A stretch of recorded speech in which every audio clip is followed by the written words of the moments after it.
Good evening, Dr. Jennings. Good evening. I'm very happy to be with you again. It's always a pleasure, sir. So just getting into it, since the president has not yet conceded, what happens when the electoral votes end in favor of President-elect Joe Biden and he still refuses to concede?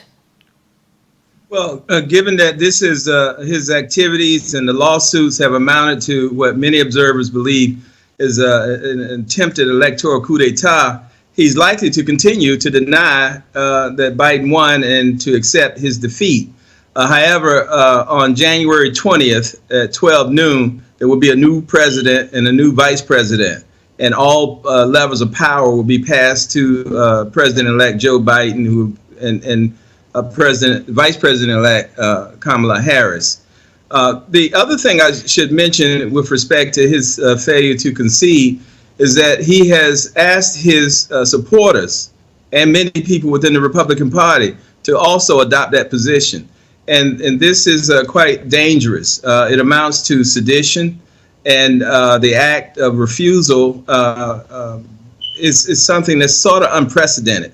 Now, while he is doing this, he's also, in my opinion, helping to destroy the Republican Party. But the Electoral College is, as we speak, is taking place right now. And this is just the 538 members who come together in each of the states that are assigned a certain number based on their representation in the U.S. Congress.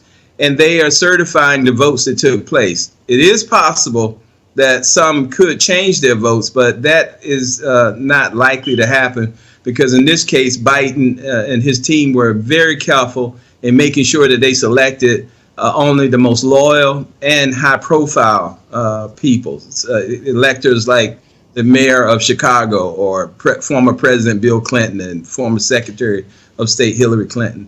And so the 306 electoral votes that Biden won to Trump's 232 is likely to be the final number that we see by a few hours from now. Are you saying there's a possibility that some electors might give the state votes to Biden, even though he won that state? Is there that possibility? Well, yes, that possibility exists, but it's not likely. Biden will win his electors, and that will give him more than the 270 that are needed to be elected as president.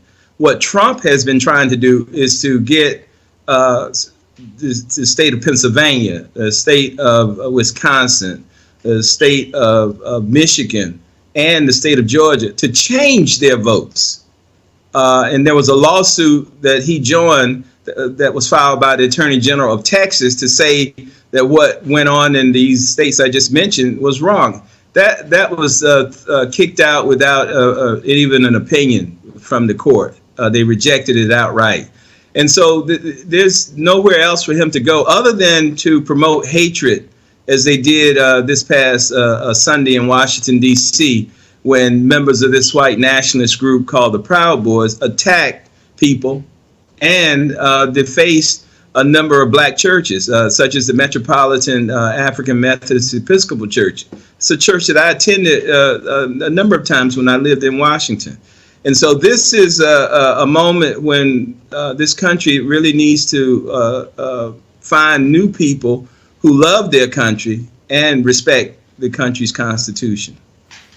All right, so Dr. Jennings, you're in Atlanta, Georgia, as we speak, and the Georgia Senate race is basically around the corner.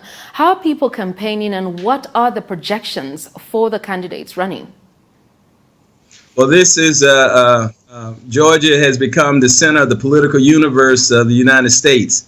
The four candidates, I should say, are all running very hard. There are a number of NGOs and both parties are really working hard to get their supporters out. Reverend Raphael Warnock, who is the senior pastor at Ebenezer Baptist Church, is competing against Senator Kelly Loeffler, who defeated Doug Collins to be the Republican standard bearer in the special election. And so far, Loeffler's leading by a little because the attacks against Warnock, anti-communist attacks, anti-socialist attacks, it's just not true.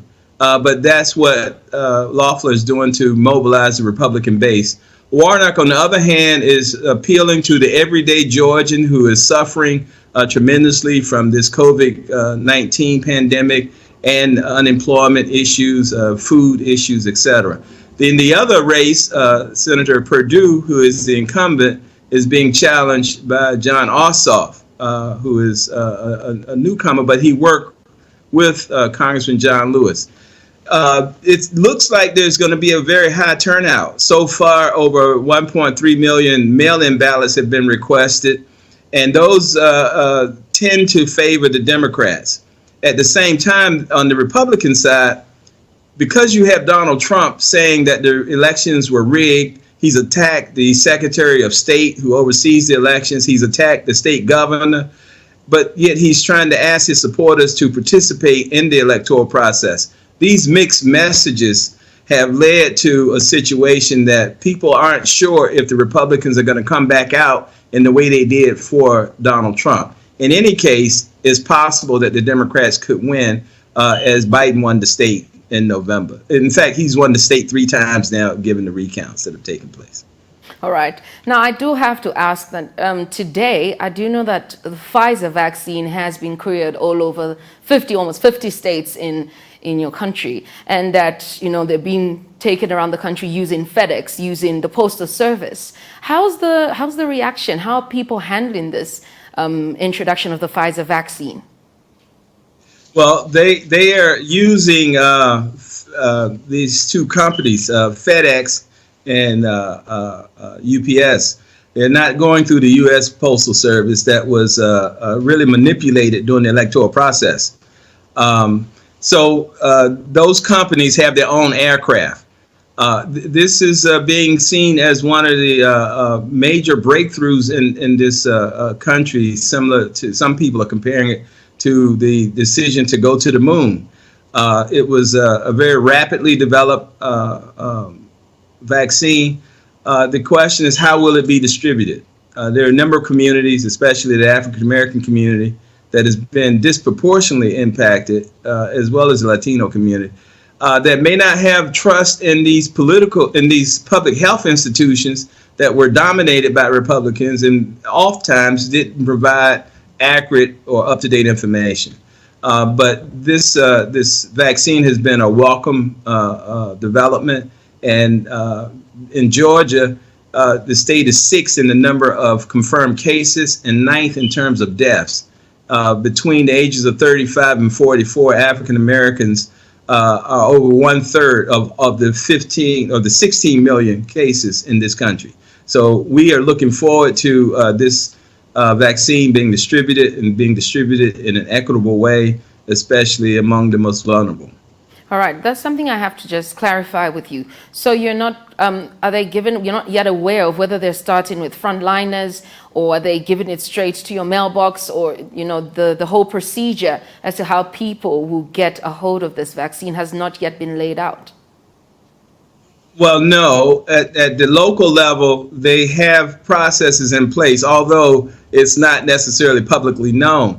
There were at the federal level states decisions made, that said that the senior citizens and those people in elderly homes and frontline workers should be the first Americans to receive the vaccine. So that decision was taken. That's in process right now. And in fact,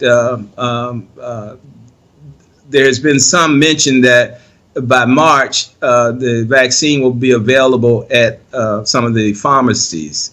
Again, because of funding challenges, et cetera, this and also the lack of leadership, there isn't a clear process, but people know that it's being distributed now to the most vulnerable and the frontline workers.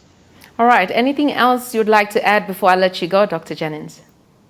No, I just hope that people in Zambia are paying close attention to the electoral process here, and as I said earlier, that the lessons to draw from here isn't all of this nonsense, but that you should elect people who love your country and respect the Constitution.